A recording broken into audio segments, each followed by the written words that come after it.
শ্রী শ্রী গৌর নিত্যানন্দ দয়িতা শ্রী চৈতন্য ভাগবত মধ্যখণ্ড দশম অধ্যায় শ্রী চৈতন্য মহাপ্রভুর মহাপ্রকাশ লীলা। এই অধ্যায়ে বর্ণনা করা হয়েছে যে শ্রী চৈতন্য মহাপ্রভুর 7 প্রহরীয় ভাবে অবশিষ্ট ভক্তদের বর প্রদান লীলা। তিনি অদ্বৈত আচার্য প্রভুকে বর কামনা করতে বললেন। অদ্বৈত প্রভু জানালেন তার অভিষ্ট পূর্ণ হয়েছে। তারপর মহাপ্রভু মুরারিগুপ্তকে তার রামচন্দ্র রূপ দর্শন করালেন এবং হনুমানই মুরারিগুপ্ত তাকে স্মরণ করালেন। মুরারিগুপ্ত নিজ আরাধ্য দেবের দর্শন ও নিজের স্বরূপকে উপলব্ধি করে মূর্ছিত হলেন। মহাপ্রভু তাকে বাহ্য জ্ঞানে ফিরালেন। মুরারিগুপ্ত মহাপ্রভুর স্তুতি করলেন। মহাপ্রভু তাকে বর দিলেন যে তার নিন্দাকারী কোটি জন্ম গঙ্গা স্নান ও হরিনামেরও নিস্তার পাবে না। তারপর মুরারিগুপ্তের মহিমা ব্যাখ্যা করলেন। তারপর মহাপ্রভু হরিদাস ঠাকুরকে তার নিজ কলবর বলে পরিচয় করালেন এবং হরিদাসের জাতি তার জাতি। হরিদাসকে 22 বাজারে অত্যাচার থেকে রক্ষা করার জন্য সুদর্শন হাতে তিনি স্বয়ং অবতীর্ণ হয়েছিলেন, কিন্তু হরিদাস অত্যাচারীদের মঙ্গল কামনা করার সুদর্শন কিছু করতে পারেন নাই। তখন তিনি হরিদাসের দেহে অবস্থান করে সে বেত্রাঘাত থেকে হরিদাসকে রক্ষা করেন। এই কথা সত্যি তা প্রমাণ করার জন্য মহাপ্রভু নিঃসঙ্গে সে বেত্রাঘাতের চিহ্ন দেখালেন। হরিদাস ঠাকুর এই কথা শ্রবণ করে মূর্ছা গেলেন। মহাপ্রভু তার বাহ্য জ্ঞান ফিরালেন। হরিদাস ঠাকুর মহাপ্রভুর ভক্ত বাৎসল্যের বহু প্রমাণ দিলেন। তিনি ভক্তিহীন হওয়া সত্ত্বেও তাকে মহাপ্রভু রক্ষা করেছেন।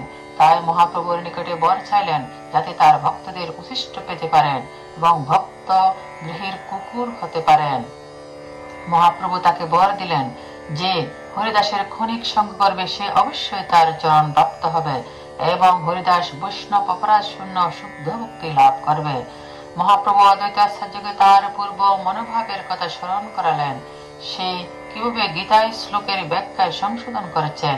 অদ্বৈত আচার্য প্রভু বললেন শ্রী চৈতন্য মহাপ্রভুই তার প্রভু। এইভাবে যিনি অদ্বৈতের ভজনা করবেন তিনি প্রকৃত অদ্বৈত অনুগামী। শ্রীবাস ঠাকুর মুকুন্দের জন্য বর প্রার্থনা করলেন। মহাপ্রভু বললেন সে প্রেমের অধিকারী নয়, কারণ যখন সে সম্প্রদায়ে যায় তখন তাদের মতকে গ্রহণ করে ও ভক্তির শ্রেষ্ঠতাকে হেয় করে। এই কথা মুকুন্দ বাইরে থেকে শ্রবণ করে স্থির করলেন দেহ ত্যাগ করবেন। তিনি শ্রীবাস ঠাকুরকে প্রার্থনা করলেন যে তিনি মহাপ্রভুকে জিজ্ঞাসা করুন কতদিন পর তার কৃপা পাবেন। মহাপ্রভু বললেন কোটি জন্ম পর মুকুন্দ তার কৃপা পাবে। এই কথা শ্রবণ করে মুকুন্দ আনন্দ উদ্দণ্ড নৃত্য করতে লাগলেন। তখন মহাপ্রভু তাকে বাড়ির ভিতরে ডেকে তার রূপ দর্শন করালেন। মুকুন্দ নিজের ভক্তিহীনের জন্য নিজেকে ধিক্কার দিলেন এবং ভক্তিহীনতার ভয়াবহ পরিণাম বর্ণনা করলেন। মহাপ্রভু তার অনুতাপ দর্শন করে তাকে আশীর্বাদ দিলেন। মুকুন্দ তার সমস্ত অবতারে কীর্তনিয়া রূপে থাকবেন। মহাপ্রভু এইরকম বহু লীলা করেছেন, কিন্তু তা কর্মী জ্ঞানীদের দর্শনের সৌভাগ্য হয় নাই। অথচ সেই সৌভাগ্য শ্রীবাস ঠাকুরের দাস দাসীগণ প্রাপ্ত হয়েছিলেন। শ্রীবাসের ভাইজি নারায়ণী মহাপ্রভুর উশিষ্ট প্রসাদ পেয়ে প্রেমানন্দে কৃষ্ণ নাম করতে লাগলেন। বিভিন্ন ভক্তদের মহাপ্রভু উশিষ্ট তাম্বুল প্রদান করছেন। তারপর নিত্যানন্দ প্রভুর মহিমা কীর্তন করা হয়েছে। গৌর নিত্যানন্দ স্তুতি। মোর বধুয়া গৌর গুণ নিদিয়া জয় জয় মহাপ্রভু শ্রী গৌর সুন্দর জয় জয় নিত্যানন্দ অনাদি ঈশ্বর। রাম ভক্ত মুরারি রাখান। হেন মতে প্রভু শ্রীধরের বর দিয়া নারা নারা নারা বলে মস্তক ডুলাইয়া প্রভু বলে আশ্চর্য মা কহ নিজ কার্য যে মাগিল তা পাইল বলে আশ্চর্য। হুঙ্কার করে জগন্নাথের নন্দন হেন শক্তি নাহি কার বলিতে বচন। মহাপরকাশ প্রভু বিশ্বম্বর রায় গদাধর যুগায় তাম্বুল প্রভু খায়।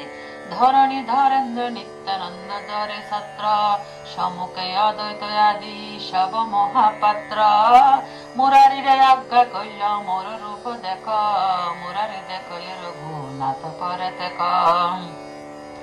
দুর্বাদল শ্যাম দেখে সেই বিশ্বম্বর বিরাসনে বসিয়াছে মহাদনুদ্ধার জানকী লক্ষণ দেখে বামেতে দক্ষিণে, চদিকে করে স্তুতি বানরেন্দ্র গণে। আপন প্রকৃতি বাসে যেহেন বানর, শক্তি দেখিয়া মুচ্ছা পাইল বৈদ্যবর। মূর্ছিতা হইয়া ভূমে মুরারি পড়িলা, চৈতন্যের ফাঁদে গুপ্ত মুরারি রহিলাম। ডাকি বলে বিশ্বম্বর, আরে রে বানরা, পাশরিলি তোরে পড়াইল সীতাসুরা। তুই তার পুরি পুরি করলি বংশ ক্ষয়, সেই প্রভু আমি তোর দিল পরিচয়। উঠা উঠা মুরারি, তুমি আমার তুমি প্রাণ, আমি সেই রাঘবেন্দ্র তুমি হনুমান। সুমিত্রা নন্দন দেখ তোমার জীবন, যার জিয়াইলে আনি সে গন্ধমাদন। জানকীর চরণে করহ নমস্কার, যার দুঃখ দেখি তুমি কান্দিলা অপার। চৈতন্যের বাক্য গুপ্ত চৈতন্য পাইলা, দেখিয়া সকল প্রেমে কান্দিতে লাগিলা। শুষ্ক কাষ্ঠ দ্রবে শুনি গুপ্তের ক্রন্দন, বিশেষে দ্রবিলা সব ভাগবতগণ। পুনরূপী মুরারিলে বলে বিশ্বম্বর, যে তোমার অভিমত মাগিলা হবর। মুরারি বলে প্রভু আর নাহি চাই, হেন কর প্রভু যেন তোর গুণ গায়। যেতে ঠাই প্রভু কেনে জন্ম নাহি মোর, তথাই তথাই যেন স্মৃতি হয় তোর। জন্ম জন্ম তোমার যে প্রভু পুষ, সেসব প্রভু দাস, তা সবার সঙ্গ যেন হয় মোর বাস। তুমি প্রভু মুই দাস, ইহা নাতি যথা, হেন সত্য কর প্রভু না পেলিহ তথা। সপার্ষদে তুমি তৎযথা কর অবতার, তথাই তথাই দাস হইব তোমার। প্রভু বলে সত্য সত্য এবার দিল, মহা মহা জয়ধ্বনি তদক্ষণে হইল। মুরারির প্রতি বৈষ্ণবের প্রীত, সর্বভূতে কৃপালুতা মুরারি চরিত্র। যেতে স্থান মুরারির যদি সঙ্গ হয়, সেই স্থান সর্বদিত্য শিবকুণ্ঠময়। মুরারির প্রভাব বলিতে শক্তিকার, মুরারির বল্লভ প্রভু সর্ব অবতার। ঠাকুর চৈতন্য বলে শোন সর্বজন, সবকিত মুরারি নিন্দা করে যেই জন। কোটি গঙ্গা সানে তার নাহি কনিস্তার, গঙ্গা হরি নামে তারে করিব সংহার। মুরারি বসয়ে গুপ্ত ইহার হৃদয়ে, এতেকে মুরারি গুপ্ত নাম যজ্ঞ হয়ে। মুরারির কৃপা দেখি ভাগবত গণ, প্রেম যোগে কৃষ্ণ বলি করণ রোদন। মুরারির কৃপা কইল শ্রী চৈতন্য রায়, ইহা যাই শুনে সে প্রেম ভক্তি পায়। মুরারি শ্রীধর কান্দে সম্মুখে পড়িয়া, প্রভু তাম্বুল খায় গজ্জিয়া গজ্জিয়া।